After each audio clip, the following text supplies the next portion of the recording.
Thank you, darling. It's interesting how the truth can sometimes seem might malleable, depending upon your point of view. Like how those dime novels make you out to be something you're not? Jack, don't be starting trouble. No, he's right. They do tend to exaggerate. Did they exaggerate your part in taking down the Daltons? Well, I was there in the flesh, boy, so I saw what happened firsthand.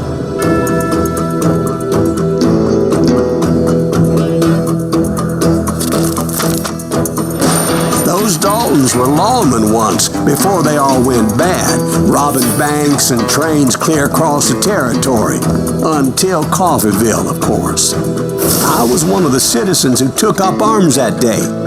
Fighting on the side of the right? I did my best, sir. We all did.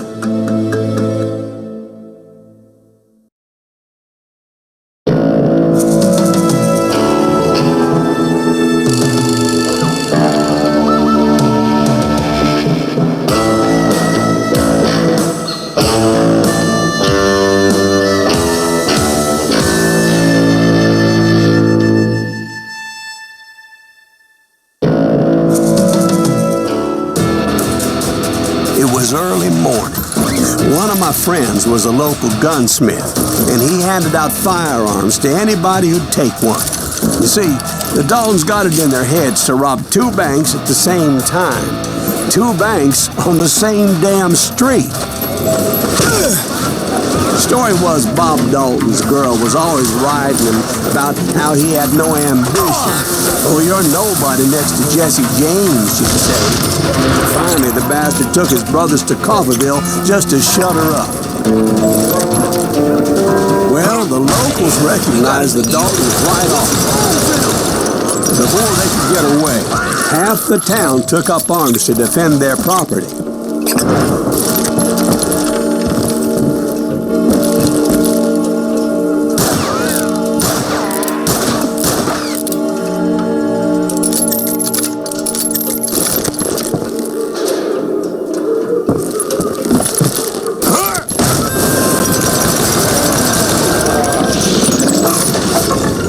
The brothers paid dearly for their stupidity, but everybody knows they had it coming. There's more to it than that. I read all about that day, so I know for a fact that it went down very differently. First of all, it was high noon. A posse of U.S. deputy marshals were on the rooftop across the street. Get ready, boys. They're gonna make a move. The lawmen had been tracking the Daltons for months, and now they finally had them dead to rights. Those boys had a reputation as stone-cold killers, so the marshals took every precaution, knowing they wouldn't go easy. Among them was a bounty hunter feared by many a lawbreaker. The marshals tried to get the Daltons to surrender. They'll give up eventually. We just gotta wait the son of bitches out. This bounty hunter knew that the brothers were far too proud to ever lay down their guns.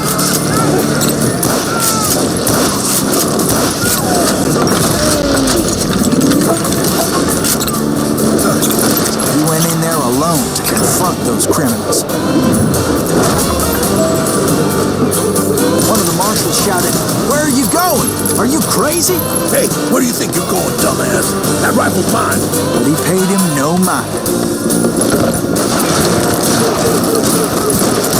He saw a way to get around to the back of the bank.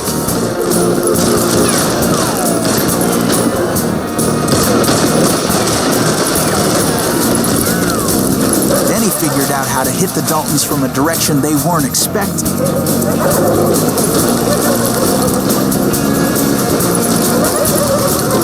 From above. Fortunately, a water tower was right there.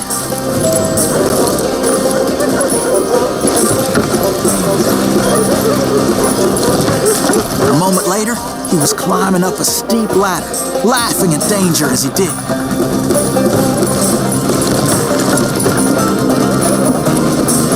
It was brave men like him who risked their lives to tame this wild country.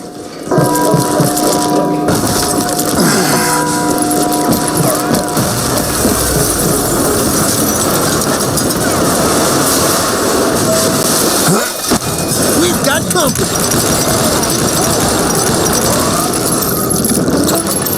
men like him, who did what other men couldn't or wouldn't to make this country free. Like Jim Bowie and Davy Crockett, who died defending the Alamo.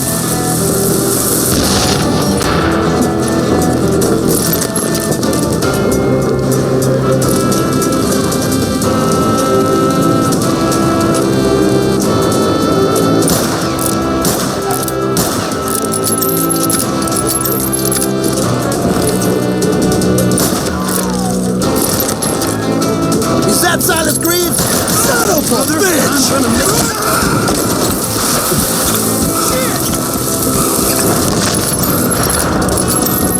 I'm gonna kill you dead! Can't hide forever! This man cannot make!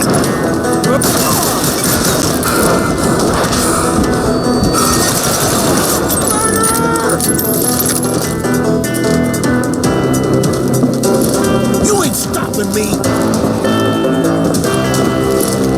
Over there!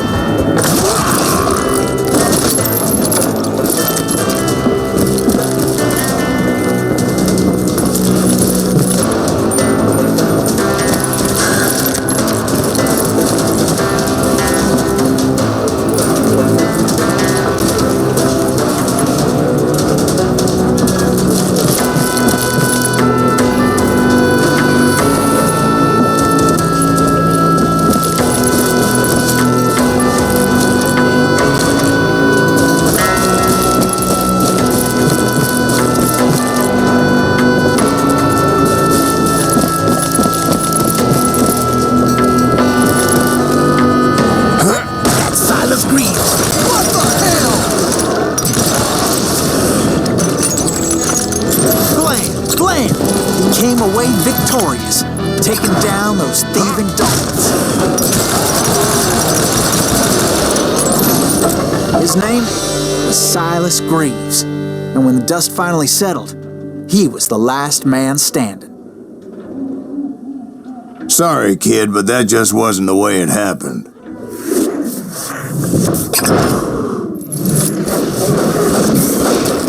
It was early evening, not high noon.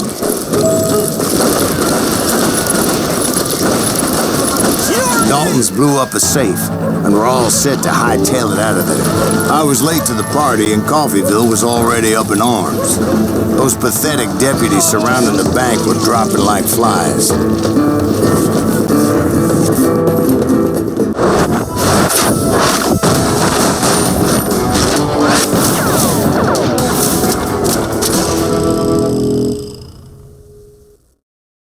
I had been tracking those jokers for months, waiting for them to do something reckless. And finally, they did. Those stupid bastards decided to rob 2 banks at the same time in the same town where everybody knew them. But they still had friends in Coffeyville. Waste your bullets. Go ahead.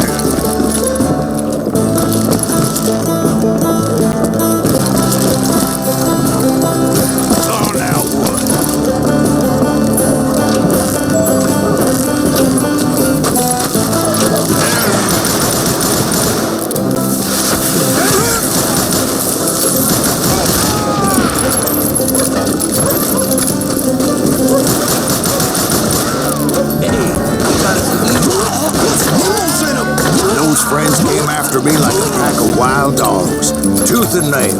They were coming at me from all directions. I caught sight of the Daltons running with the money and didn't want to lose it. Problem was, they knew the town better than I did. And to top it off, I found myself in the middle of another shootout entirely. Did the Daltons pull up in somebody's house? No, it was the Smiths, I believe. They were cousins of the Daltons, and they were shooting at the Browns, who were shooting at the Daltons, which wasn't any surprise, because those 2 families have been feuding forever. since the Joneses are related to the Browns, they shot at the Smiths, pissing off the Heimhoffers, whose daughter recently married a Smith. Well, bullets were flying every which way as all the old feuds in Kansas caught fire all at once. There was a hell of a lot of pissed off people in Coffeyville that day. But that's just the way life is sometimes. Shit happens.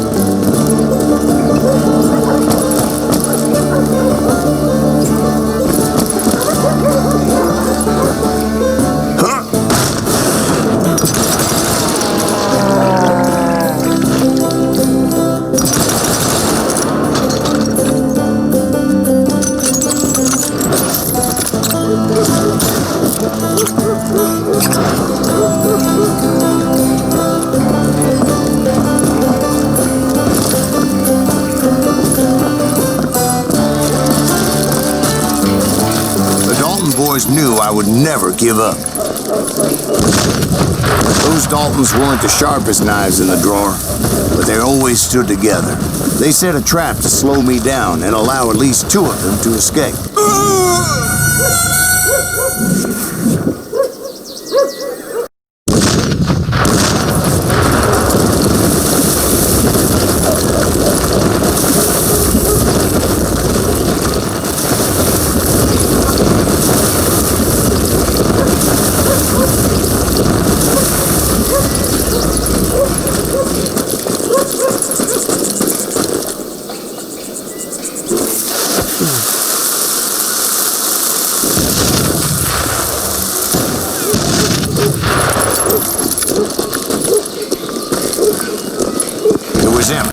The youngest, and he decided to stand his ground and face me down.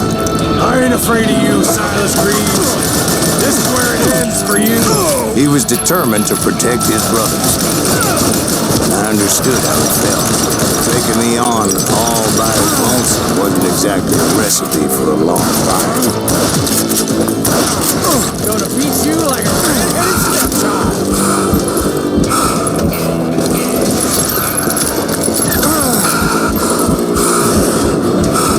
Plant you where you stand.